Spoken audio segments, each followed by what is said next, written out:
되십시오. 좋은 리더가 되십시오. 라는 제목으로 하나님의 말씀을 증거하도록 하겠습니다. 좋은 공동체를 만들기 위해서는요, 반드시 좋은 리더십이 있어야 됩니다. 그렇죠? 그래서 오늘은 14절까지가 좋은 리더는 어떠해야 하는지 한번 잠깐 말씀을 살펴보도록 하겠습니다. 첫 번째는요, 좋은 리더는 듣는 자가 돼야 한다는 것입니다. 책망을 잘 받으라는 것입니다. 어떤 사람은 책망을 들으면요, 오히려 망가지는 사람이 있습니다. 받아들이지 못하고 망가지는 사람이 있는가 하면, 어떤 사람은 책망을 들으면 더 나은 존재가 되는 사람이 있습니다. 왜 그렇습니까? 잘 수용하기 때문에 그렇다는 것입니다.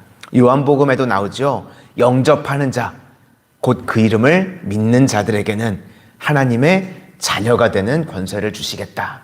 영접하고 수용하는 게 중요하다는 겁니다. 그래서 좋은 리더의 조건은요, 잘 영접하고 수용할 줄 알아야 되는 것입니다. 1절을 보시겠습니다.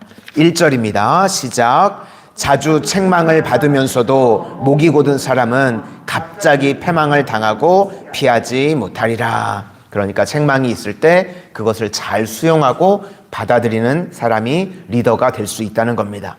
그 다음 두 번째는요, 지도자가 된다고 하는 것은 공익을 추구해야 한다는 것입니다. 그러면 최고의 공익은 무엇일까요? 하나님의 뜻입니다. 하나님의 뜻대로 살아가는 사람. 그래서 의인과 악인의 차이는요, 의인은 공익을 추구하는 자고요, 악인은 사익을 추구하는 자입니다. 그러니까 의인은 하나님의 뜻을 추구하지만 악인은 자기 욕심을 따라서 행한다는 겁니다. 여기 이 사익 중에 대표적인 게 창기라고 나오는데, 자기의 쾌락이죠. 자기 쾌락, 자기 욕망, 그렇게 따라가면 다 잃어버리고 망하게 된다. 그 이야기입니다. 그러니까 지도자는 어떻게 해야 되느냐? 하나님의 뜻, 공의를 행하는 자가 돼야 된다는 것입니다. 4절을 보니까 뇌물을 억지로 내게 하는 자가 아니라고 하고 있습니다. 권력을 이용해서요, 이권을 개입하는 사람들이 있죠. 예전에도 그랬고 요즘도 그렇죠. 옛날에는 힘 있는 사람들이요, 뇌물을 많이 받았습니다. 그런데 뇌물을 받다 보니까요, 증거가 남고 기록에 남으니까 잡혀가게 되잖아요. 요즘은 머리들을 쓰시는 것 같아요. 그래서 권력 있는 사람들을 보니까요, 일을 많이 벌립니다. 그죠? 여기저기 일들을 많이 벌려서 그 이권의 개입들을 하시더라고요. 그러니까 잘 잡히지도 않고 이게 불법을 이제 막 피해가면서 일들을 막 벌려놓고 그 이권에 개입을 해서 부당한 이익들을 취하는 것을 보게 됩니다. 이 공직을요, 이런 이권을 누리는 방편으로 삼으면 안 된다는 겁니다. 그러니까 우리 성도님들, 사회에서든 교회에서든 자기 이익이 되는 일이 있을 때는 배제해야 된다는 겁니다. 사익이 들어가게 되면 그 사람을 악인이라고 하는 겁니다. 그래서 언제나 우리는 공동체의 유익을 위해서, 그리고 하나님의 뜻을 위해서 이렇게 살아가는 것이 중요하다는 것입니다. 2절부터 4절까지를 보시겠습니다. 2절부터 4절입니다. 시작. 의인이 많아지면 백성이 즐거워하고 악인이 권세를 잡으면 백성이 탄식하느니라. 지혜를 사모하는 자는 아비를 즐겁게 하여도 창기와 사귀는 자는 재물을 잇느니라. 왕은 정의로 나라를 견고하게 하나 뇌물을 억지로 내게 하는 자는 나라를 멸망시키느니라. 그러니까 지도자는 잘 듣는 자가 돼야 되고, 공익을, 하나님의 뜻을 추구하는 자가 돼야 한다는 것입니다. 세 번째는 말인데요, 이 아첨이라고 하는 단어가 나오는데 해석을 보니까 혀로 녹인다라는 뜻입니다. 혀로 녹이는데 뭘로 녹이냐면 염산을 뿌리는 것과 같이 녹인답니다. 그러니까 아첨이요, 겉으로 보기에는 좋아 보이는데 그것이 우리를 녹이고 죽인다, 그런 이야기입니다. 그래서 뭐든지요, 이 과도함이 문제인 것 같습니다. 좋다 그러면, 성경에도 그런 말씀이 있죠. 그냥 좋다 그러면 되는데요, 저도 설교를 하다 보니까요, 강조를 이렇게 해야 될 때가 있잖아요. 그러니까 그냥 좋으면 좋다 그러는데 너무 좋다, 막 아주 좋다, 막 이럴 때가 있더라고요. 나쁜 놈도 나쁜 놈. 그럼 되는데 개 나쁜 놈. 뭐 이러면 더 나쁜 놈 같이 느껴지니까 이렇게 막 너무 과도하게 할 때가 있더라고요. 연기자들도요. 어떤 사람이 연기를 잘하는가 보면 과도함이 없는 사람들이 연기를 잘하더라고요. 뭐 신인 배우라든지 그런 사람들은요. 좀 막 오버하고 막 이렇게 과도하게 하려고 그러는데 베테랑들 연기 잘하시는 분들 보면 과도함이 없더라고요. 그렇죠?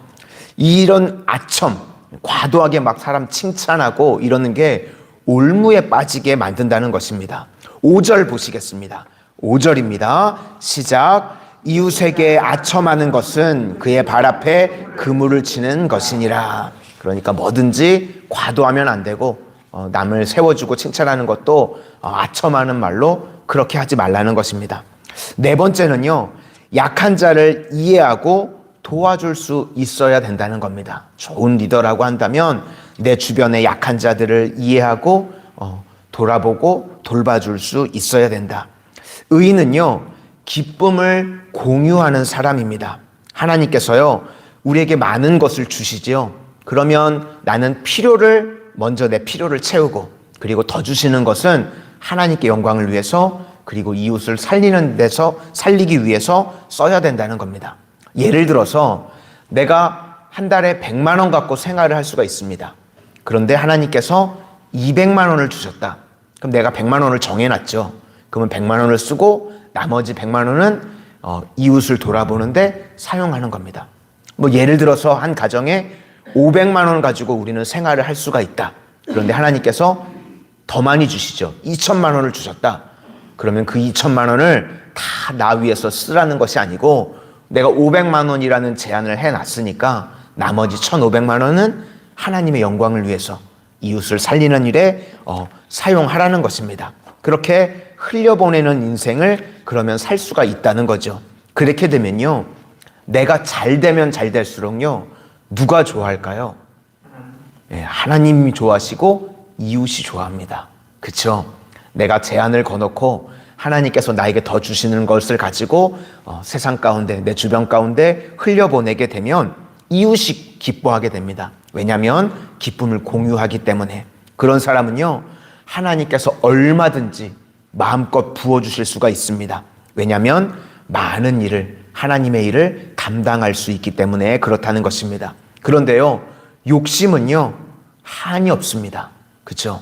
그래서 주면 줄수록 망하는 겁니다. 왜냐하면 사치방탕으로 인생이 깨어지기 때문에 그렇다는 것입니다. 그래서 우리가 할 일은요. 이웃의 사정을 날마다 살피고 돌봐줄 수 있어야 된다는 겁니다. 누가복음 16장 19절 이하를 보시면 부자와 나사로, 거지 나사로 이야기가 나오는데 부자 그 본문을 보시면 부자가요. 명시적으로는 큰 죄를 지은 게 없습니다. 그냥 자색 옷, 그러면 좋은 옷이거든요. 그리고 또 고운 배옷, 이거 엄청 좋은 옷입니다. 호화롭게 즐겼다. 이게 뭐 죄는 아니지 않습니까? 그렇죠? 그렇게 좋은 옷 입고 호화롭게 즐겼다. 그런데 그 문 앞에 나사로라고 하는 거지가 살았습니다. 헌대투성이고 개들이 와서 그 헌대를 핥고 부자의 상에서 떨어지는 음식을 먹으려고 하다가 죽었습니다. 그러니까 이 부자의 죄를 굳이 말한다고 한다면 뭐 무관심의 죄? 이 정도가 아마 죄인 것 같습니다. 그러니까 우리도요. 나는 몰라서 못했습니다. 이럴 수 없다는 거죠. 항상 하나님께서 우리에게 부어주시면 내 주변을 살펴볼 수 있어야 됩니다. 그래서 늘 율법 정신이 두 가지라고 말씀을 드렸죠. 가난한 자가 없게 하고 억울한 자가 없게 하는 겁니다. 우리 교회 공동체 안에 가난한 자가, 억울한 자가 없도록 또 내 주위에, 내 주변에 항상 가난한 자가 없도록 억울한 자가 없도록 하나님께서 나를 통해서 그렇게 흘려보내는 인생을 살아야 된다는 것입니다. 우리 6절과 7절 보시겠습니다. 6절과 7절입니다. 시작. 악인이 범죄하는 것은 스스로 올무가 되게 하는 것이나 의인은 노래하고 기뻐하느니라. 의인은 가난한 자의 사정을 알아준, 악인은 알아줄 지식이 없느니라. 그러니까 우리는 기쁨을 공유하고 주변을 살피고 그런 지도자가 돼야 된다는 것입니다. 다섯 번째는요, 편가르지 말고 다툼을 일으키지 말라는 것입니다. 이런 일을 하는 사람들을요, 소인배라고 합니다. 그러니까 소인배는 분노 일으키고 또 요란하게 만든다. 그런데 의인이 들어가는 자리에는요, 분노를 그치게 만든답니다. 왜 편을 가리죠? 이익 중심이기 때문에 그렇습니다. 그래서 이익 중심으로 내 편을 나누니까 그렇게 되는 거죠. 옛날에는요, 기계 같은 게 없을 때 뱃사람들이 이 북극성 보고 판단을 했다고 그러죠. 그러니까 지도자는요, 북극성 같은 존재가 돼야 된다는 겁니다. 이 북극성을 중국 사람들은 거기소라고 부른다고 그러더라고요. 거기에 있는 처소, 그러니까 거기에 마땅히 있는 겁니다. 그러니까 보편적인 가치가 있는 사람을요, 이 북극성이라고 하는 겁니다. 그래서 지도자는 늘 북극성 같은 사람이 돼야 된다. 거기 가면 그 사람이 있어야 되고, 그러니까 항상 옳음을 추구하는 자가 돼야 된다는 것입니다.